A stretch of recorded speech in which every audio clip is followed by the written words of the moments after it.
There were plenty of doctors, there were plenty of medical folks, but there wasn't somebody just to hold our hearts and to, remind us that it was hard and to offer resources and a kind word and a listening heart. There was nobody like that. And so I really decided that I wanted to do that for other people. So grief came first in the way that I was grieving deeply. I was grieving my brother in law, but I was Hmm. also grieving a system that I didn't feel cared for the people within it. And so grief pushed me into death work ultimately.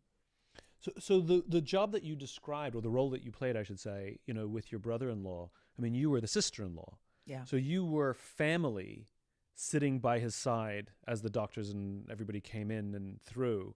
And I think perhaps the reason that the concept of a death doula is not on the tip of everyone's tongue is because I guess there's an expectation that that's what the family does. Yeah, it's kind of what the family does, but we're also so deeply emotionally entrenched in what's happening that it's hard to pull back. It's hard to take my feelings out of it and be able to show up for the dying person the way that they need to. The death doula is somebody who sits on the outside of the circle of support. Sometimes it's family, but not everybody has a family around. Right. So it could just be, folks that love the person or their chosen family that are around. And so the doula is kind of the person that sits on the outer rung, kind of holding everybody else up and holding the whole thing together.